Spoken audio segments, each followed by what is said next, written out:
Hey, this is Mad Movie Mark. Thank you for joining me. There are 10 silent films that currently have a 100% fresh rating on Rotten Tomatoes with at least 20 critic reviews. I am going to rank them. Now, of course, if this is anything like any of my other reviews, probably no one will agree with my rankings, but that's okay.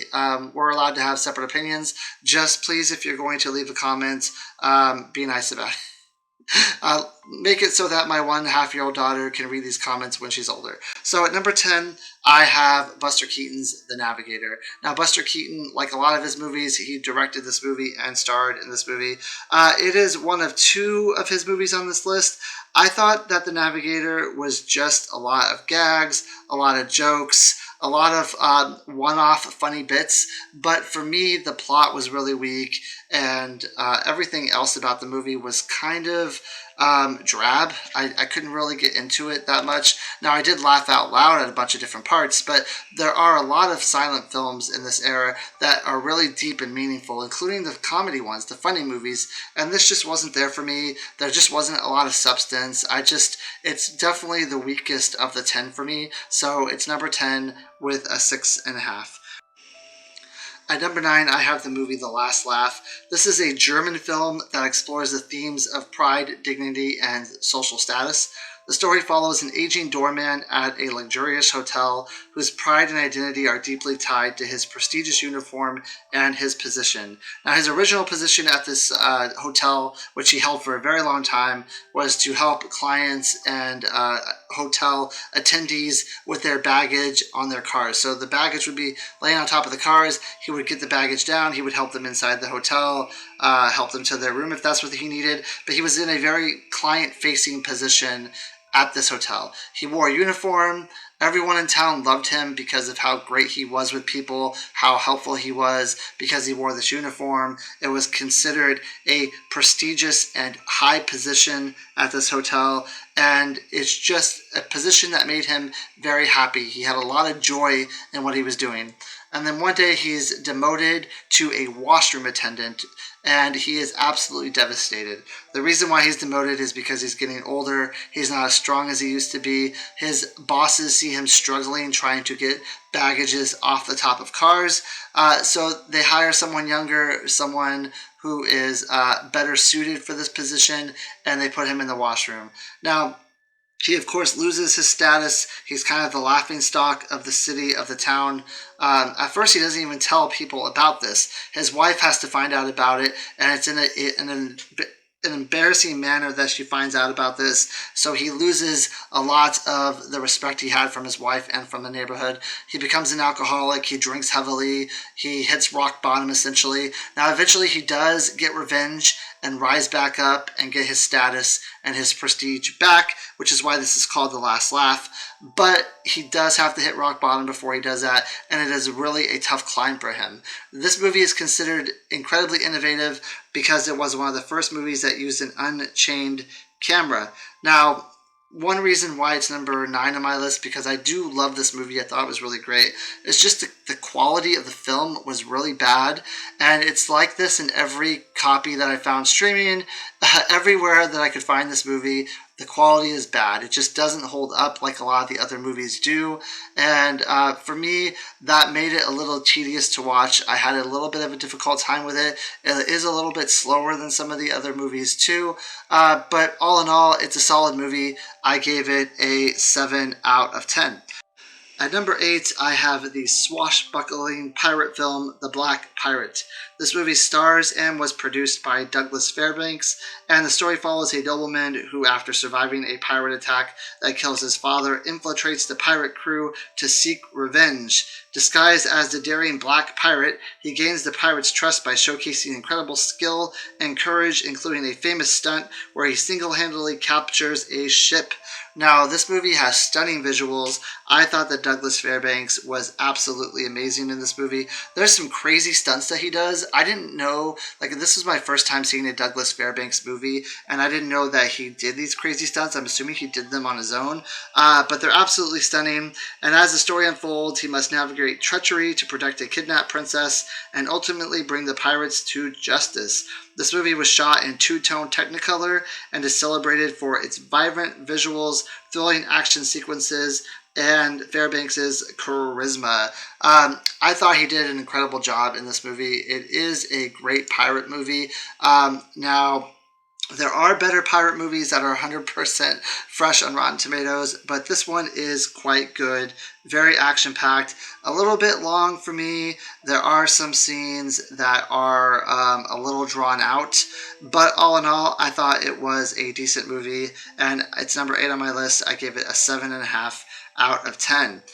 At number 7, I have the Russian propaganda film, The Battleship Potemkin. Now, this is probably one of the more famous movies on the list, and I think the reason for that is because of the famous staircase scene where the stroller is going down the staircase. It's just absolute mayhem and chaoticness of people fighting, of people dying. It's suspenseful, it's thrilling, it really sucks you into the movie, and it really is an incredibly tense, action-packed, amazing scene, and it's probably one of the best scenes in cinema history, at least for that time. Now, besides the whole staircase scene, I really think the rest of the movie is dated and a little bit uninteresting, if I'm going to be perfectly honest. The movie opens up with a bunch of crew members complaining about food that has maggots in it, and they decide to kind of have a mutiny on the Bounty. They decide to have a mutiny on the ship, and a lot of people end up dying. And at the end of the movie, there's kind of a standoff between two ships. I mean, the movie is famous for a reason, but I wasn't that into it. I thought it was mostly boring, except for the really tense, exciting parts on the staircase. But I give it an 8 out of 10. At number 6, I have the silent romantic drama based on Victor Hugo's novel, The Man Who Laughs. The film tells the tragic story of a young nobleman who as a child is disfigured by the order of a tyrannical king, leaving him with a permanent grotesque grin. As an adult, he becomes a popular performer in a traveling circus, captivating audiences with his appearance. Despite his outward success, he is haunted by his deformity and the cruelty of his past. His only solace comes from the love of Dia, a blind woman who sees his inner goodness. This movie is renowned for its haunting visuals and Conrad Veitz's powerful performance as the Man Who Laughs, and his character is the character that inspired the iconic look for the Joker in the pop culture comic book and cartoon Batman. Conrad Veitz's performance in this movie is absolutely stunning. He is such an amazing actor. He was also in another movie that I reviewed called The Thief of Baghdad. He is just so good. His emotions in this movie are he wears his heart on his sleeve. It's such a tragic life that he lives, being deformed, having to put up with what people say, and then having the love of a blind woman who can't see him, who only sees his inner beauty. It is such a beautiful movie, so beautifully acted. It is a fantastic movie that I think everyone should go and see. Now, at number 5, I have the oldest movie on this list, Golem, How He Came into the World. This movie is the movie that inspired Mary Shelley when she wrote the book Frankenstein. It is a Jewish movie. It is about a man who builds a golem out of clay, and the golem later comes to life and ends up, at first he is a nice creature who helps this man out with his daily chores, but then he ends up kind of going crazy and attacking the town, a lot like what Frankenstein did, but this predates Frankenstein. The Golem is a great movie. The Golem character, by today's standards, would look a little ridiculous the way he's animated, but for this time, for 1920, it probably looked amazing. It is a very beautiful movie. There's 2 different versions I found. One is completely in black and white, and one uses colored lenses, sort of like in Nosferatu, where different scenes are in red, some are in yellow, you have some green, some blue.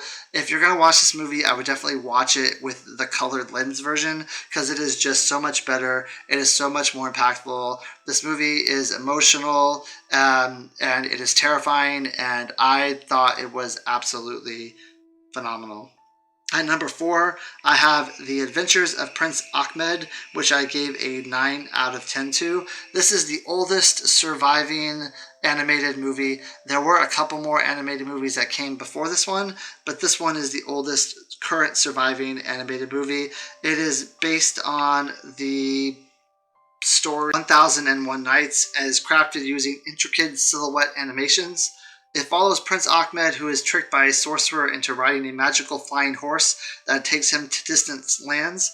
Along the way, he encounters fantastical adventures, battles demons, befriends the powerful witch Piru Banu, and falls in love with a beautiful princess. The visuals in this movie are pretty stunning considering how old the movie is. You will notice that it is a lot like The Thief of Baghdad, which I already mentioned, and Aladdin. Now they are all based on this 1001 Nights. This is just a very early version of that. It has very imaginative storytelling.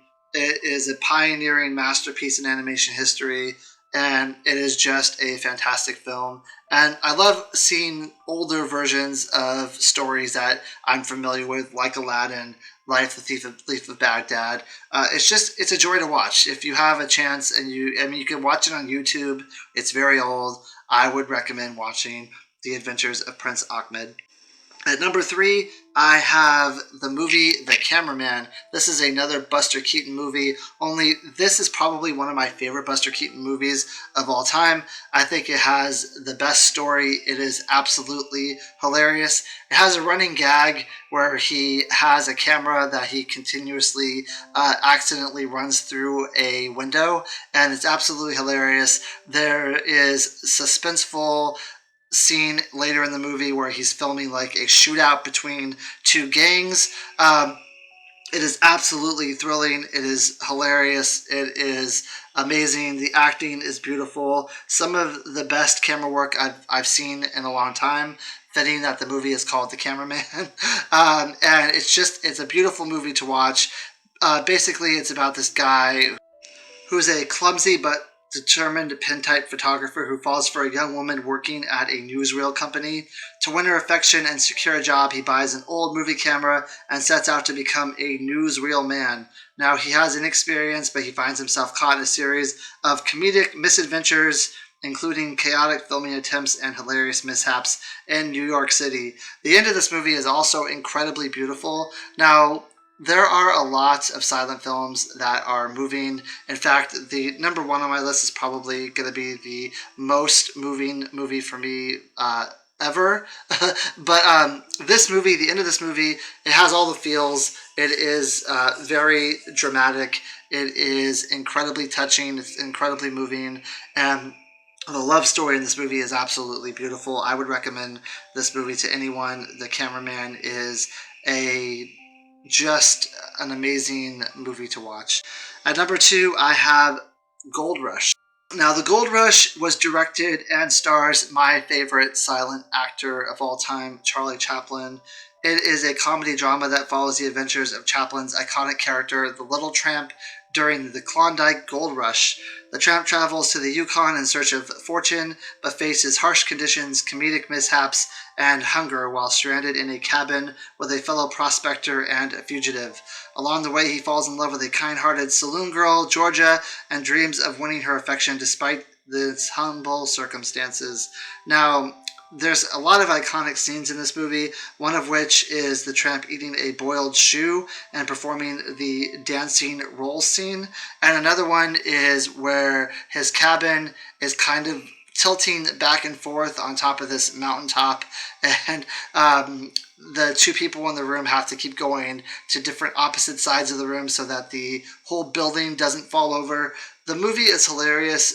Charlie Chaplin, I've seen a handful of movies with him, and he just has the best music in any movie, any silent films I've ever seen, and he just has such a way of showing emotion in his movies. Even though they're silent films, his movies are some of the most emotional, thought-provoking movies I've seen in a very long time, and they're also incredibly funny. He is just an incredibly funny actor, and I just love almost everything that he does. The Gold Rush is number 2. Number 1 is also a Charlie Chaplin film called The Kid. I think that this is the best silent film that is 100% fresh with at least 20 critic reviews. Now, The Kid is an emotional movie for me. I have a lot of personal reasons why I love this movie. This movie is about a woman who is very famous and her husband is famous. They have a child together, but then they end up getting divorced. She ends up kind of losing her fame and she decides that she can't keep this child anymore. So she ends up leaving the child in the ghetto where Charlie Chaplin's Tramp character finds it. Now, he feverishly tries to find the person who belongs to this child, but once he's not able to find her, he decides to keep the child for his own. And he raises the child the best he can, even though he's poor. He shows the child love, and it's just proof that money does not buy everything. This child is happy. He is very loved. They have a great life together. Well, then the mom is able to secure a great acting job. She becomes famous again. She comes back to the town to try to find her son that she left in the ghetto. And once the cops in the town realize that Charlie Chaplin's not the actual father, they try to take the child away from him. It is just so emotional. It is so gut-wrenching. The music is amazing. The acting is phenomenal. This is an emotional roller coaster. Now, when I watched this movie, this is the oldest movie on the list. And when I watched this movie, it was right after my wife and I experienced a miscarriage. And I will tell you that experiencing a miscarriage and then watching a movie about someone who is able to carry a child but doesn't want the child and gives it up for adoption, and then just seeing the child so loved and so appreciated, and the father who didn't want to be a father, but now he is, and he loves his son so much. It's just, I mean, man, I was in tears watching this movie. This movie was so emotionally impactful for me, which is why it's number one. Now, I understand that a lot of people would probably consider Gold Rush to be a better Charlie Chaplin film. They might consider The Cameraman to be a better film than The Kid as well. But The Kid is always going to hold a special place in my heart, especially at the time that I watched it. It was just the perfect time for me to watch this movie, for it to be as impactful as it possibly could. So that's my top 10. Once again, number 10, I have The Navigator. Number 9 is The Last Laugh. Number 8 is The Black Pirate. Number 7 is Battleship Potemkin. Number 6 is The Man Who Laughs. Number 5 is The Golem, How He Came Into the World. Number 4, The Adventures of Prince Ahmed. Number 3, The Cameraman. Number 2, The Gold Rush. And number 1, The Kid. Thank you. I hope you have a great day.